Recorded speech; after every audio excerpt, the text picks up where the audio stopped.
Sampai pernah ada di toko bakery, itu tokonya lagi-lagi orang Jepang mungkin karena bahasa Inggrisnya susah, dia membantu, itu si cewek nutup tokonya, diantar ke stasiun kita, ke halte bus, naik dari sini. Saya persis di kamar gantinya Real Madrid, keluar kamar mandi itu ketemu Fernando Redondo, Raul, Hierro, Ivan Campo. Begitu pulang dari Tokyo, itu liputan, saya nulis pun nggak bisa, Mas. Saya ditaruh di bangku paling atas, Desember dinginnya kayak Jepang, tangan saya begini. Sebelah saya orang Amerika, orang VOA, Voice of America, sama dia begini juga. Halo teman-teman, kita jumpa lagi di channel Om GW, yaitu obrolan mantul Gatot dan Wesley. Siap. Nah, kali ini kita mau cerita pengalaman Bung Wesley nih, meliput di Piala Toyota. Nah, Piala Toyota itu dulu di tahun 90-an ya, atau 2000-an awal ya. 80-an, 90-an. Kalau gitu terus berubah menjadi juara dunia antar klub sekarang. Ya, Piala Dunia aktif. Nah, biasanya kalau Piala Toyota itu adalah diikuti oleh klub-klub juara di benuanya. Jadi kayak misalkan di Eropa itu juara Liga Champion. Terus di Libertadores itu dari Amerika Latin. Kalau Asia ya Champion Asia. Itu juga Afrika juga sama. Kemudian biasanya ada undangan juga kan Bung Asia. Ada salah satu tim undangan atau tuan rumah. Gitu. Kalau itu udah diambil FIFA ya. Ah, itu pas setelah diambil FIFA. Nah, gimana ceritanya? Nah, mungkin Bung Wes bisa sedikit cerita apa yang menarik dulu, pengalamannya di mana, di tahun berapa, dan itu apa yang menarik menurut Bung Wes? Iya, ceritanya lebih kepada kenakalan anak Indonesia lagi, Mas. Siapa nih? Saya. Oh, wartawan. Oh. Kejadiannya akhir November sampai Desember tahun 1998 di Tokyo. Oke. Masih nama Piala Toyota, juara Eropa, lawan juara Amerika Latin. Juara Eropa Real Madrid waktu itu, dan juara Amerika Latinnya Vasco da Gama. Oh, bukan AC Milan ya? Madrid ya? Milan waktu itu sudah selesai juaranya, Mas. Oh, Zamannya 80-an itu kita sering lihat lah ya. Oke. Gulit di situ 90-an ya. Tapi 98 ini saya berdua waktu itu dengan fotografer Bung Chandra Muhammad Amin, yang biasa saya panggil Bung Roma atau BCL. Bang Chandra Lemu. Banyak cerita menariknya, tapi ada hal-hal yang mungkin jenaka, tapi mungkin bisa jadi pelajaran buat teman-teman kalau mau beritanya, kalau mau dapat sesuatu yang berbeda dari yang lain. Nah, apa itu? Pertama, nyampe ke sana nggak ada istirahat, Mas. Nyampe langsung ke hotel saya minta tanya di mana presenter, mereka tuliskan dalam bahasa Jepang, karena di Jepang susah sekali orang bahasa Inggris waktu itu. Iya. Jadi dia bermodalkan tulisan secara kertas ini, saya nanya orang, saya mau ke sini. Oh. Nah, di antara ketemu, akhirnya ketemu presenter, ada orang Indonesia, orang Jepang bisa bahasa Indonesia, pernah sekolah di Bandung. Oh. Cewek cowok? Cewek. Oh, cewek. Nah, dia ngajak-ngajak gini, bilang hari ini ada pressconnya Real Madrid di Four Seasons. Kok dia tahu? Karena dia panitia kan? Oh, dia panitia. Di presenter. Bang, Four Seasons nggak mungkin di tengah kota dong. Iya, di pinggir kota. Astaga, PR lagi. Gimana cara ke sana? Lagi-lagi modal tulisan. Tulisin dong namanya tujuan gitu ya. Nana gitu. Tulisan dong ini gini kamu naik ini. Tanya sama orang ada lagi ini. Jadi setiap orang, saya mau ke sini, naik apa? Tulisan begitu. Oh, dia tunjuk gini.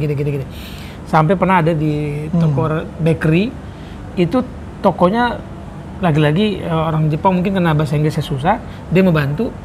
Itu si cewek nutup tokonya, diantar ke stasiun kita, ke halte bus, naik dari sini. Sebegitunya ya? Sebegitu saking baiknya. Hospitality mereka ya? Iya, mungkin dia membantu, dia nggak bisa bahasa Inggris. Iya. Cuman bergerak tubuh, diantar, akhirnya kita naik bus. Wow. Nah, di sana akhirnya memang ketemu wawancara berapa pemain. Sialnya nggak banyak main Spanyol, banyak Real Madrid yang nggak bisa bahasa Inggris gitu. Iya. Nah, tapi ada satu kesempatan saya kejar Roberto Carlos, ada fotonya di AFP, waktu itu AFP malah moto saya, AFP. Terus saya kejar, waktu itu masih presidennya Lorenzo Sanz, saya kejar, terus dia bilang no English, wawancara. Akhirnya dipanggil si Marta namanya, direktur media, jadi translate berita-berita yang menurut saya, karena waktu itu saya rutin meliput Liga Spanyol, saya tanya cerita ini benar nggak? Benar nggak Daver Sukar akan kalian jual? Dia bilang, kamu ke konfirmasi. Kamu terlalu banyak baca media Spanyol gitu. Nggak lama kemudian dijual dong Daver Sukar ke West Ham gitu ya. Benar nggak sih ini misalnya? Dia bilang kamu terlalu banyak baca. Paling tidak tapi ada satu pengalaman wakil presiden klub. Iya, presiden. Yang nggak semua wartawan dia mau ladenin. Kenapa itu kira-kira mau meladeni Bung Wes? Karena bandel ya, saya kejar-kejar sampai ke ruang, saya kejar-kejar pakai nodong, pakai mic gitu. Akhirnya dia panggil Marta, kita ngomong. Tapi 5 pertanyaan, saya ingat banget, 5 pertanyaan yang saya ajukan itu udah mahal harganya, Mas. Untuk wartawan Indonesia, yang notabene siapa sih lu? Iya. Nah, saya tanya ke Marta, besok acara Real Madrid ada latihan kami di National Stadium, Tokyo gitu. Oh ya udah, saya kejar. Di situ ada kejadian Indonesia banget, Mas. Woi, apa itu? Wartawan hanya boleh sampai pintu kamar ganti, keluar dari kamar ganti. Jadi ada mix zone mereka bikin khusus gitu. Iya. Ya sama seperti waktu kejadian Piala Dunia 98 di Malaysia. Udah kayak kepiting, Mas. Melipir. Saya persis di kamar gantinya Real Madrid. Keluar kamar mandi itu ketemu Fernando Redondo, Raul, Hierro, Ivan Campo, Raul, apa lagi waktu itu ya banyak lah, Seedorf gitu. Dengan resiko ID saya dicabut, saya nggak bisa liputan besoknya di pertandingan. Resikonya terlalu tinggi resikonya. Tinggi ya pertaruhan itu ya. Tapi saya dapat banyak, Mas. Oke. Saya dapat ngobrol, dapat foto. Cuman memang fotonya saya simpen aja. Oke. Yang saya ngobrol sama siapa? Pedro Mitrovic, masih bisa Inggris dikit-dikit gitu. Kalau Ivan Campo dikit-dikit. Seedorf, Seedorf bahasa Belanda. Belanda ya. Lancar jaya kan. Raul nggak bisa. Fernando Redondo nggak bisa.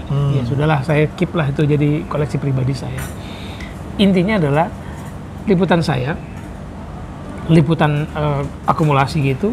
Begitu pulang dari Tokyo, itu liputan. Saya nulis pun nggak bisa, Mas. Saya ditaruh di bangku paling atas, Desember dinginnya ya kayak Jepang.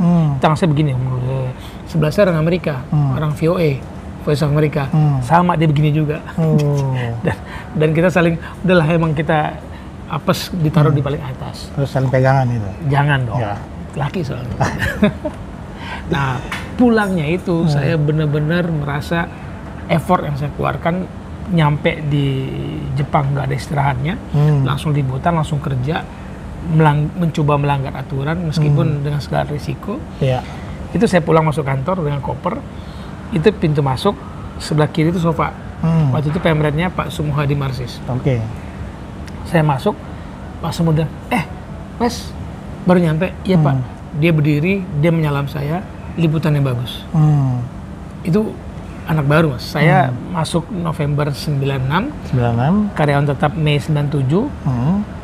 November 98 dikirim dan Pemret berdiri dari sofanya menjabat tangan saya, liputan yang bagus. Ya nakal-nakalnya itu, karena itu yang dibutuhkan mungkin, Mas. Oke ya.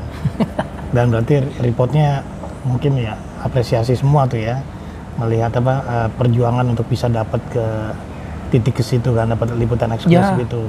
Karena memang banyak lah, mungkin kalau mungkin media sekarang mungkin lebih mengandalkan hanya press conference atau rilis segala macam, tapi tidak mencari sesuatu yang berbeda di balik peristiwa gitu kan. Nah itu yang, apalagi kalau misalkan Bung Wes bisa bahasa Spanyol, mungkin bisa lebih banyak gitu ya yang bisa diambil tuh ya. Itu lancar sekali nanti itunya, wawancaranya. Iya. Tapi bisa dicabut ID-nya kelamaan berarti wawancaranya. Menarik. Itu yang menurut saya, kalau kita mau berikan sesuatu yang lebih dimanapun kita bekerja, instansi apapun, tidak harus menjadi wartawan, coba berikan effort lebih. Jadi kalau perusahaan memberikan Anda 5, kalau Anda punya 6, kalau kamu punya 7, kasih aja. Nanti returnnya one day, itu returnnya akan datang gitu. Iya.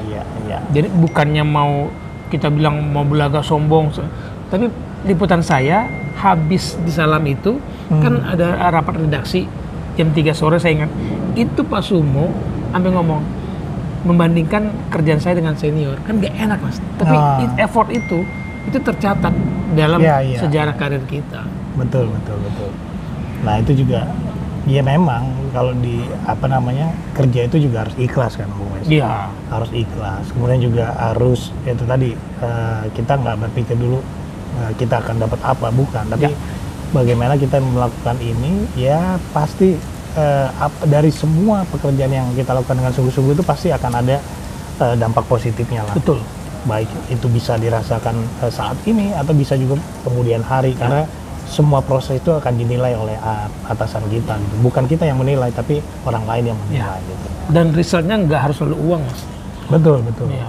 Dan memang juga sometimes kita juga harus berani ambil resiko yang tadi. Bung Wes kan semua pekerjaan tuh resikonya juga lumayan karena bisa ID card-nya dicabut, dia tidak bisa liputan. Nih, Cuman kalau memang liputan mati lah. Nah, cuman gimana caranya itu kita harus benar-benar terukur juga sih sebenarnya. Ya. Jangan sampai kita mengambil resiko yang konyol gitu. Tanpa bunuh diri, jangan sampai kita bunuh diri. Karena kita udah jauh-jauh datang sana terus dicabut, malah. Ya, untungnya kan waktu di Four Seasons ketemu nih sama orang-orangnya. Oh, ini wartawan liputan. Nah, begitu besoknya pagi-pagi melipir masih ketemu muka yang sama kan. Oh, jadi ya dikit-dikit. Dan untungnya wajah Asia mungkinnya dikenali. Oh, ini orang Asia orang baik kemarin nih gitu. Gitu, Mas. Oke, menarik Bung Wes. Nah, teman-teman nanti kita masih banyak cerita-cerita dari kita berdua mengenai pengalaman liputan baik di dalam negeri maupun luar negeri maupun sepak bola maupun liputan-liputan yang lain. Nah, nantikan aja tayangan berikutnya di channel Om GW. Bye. Ciao.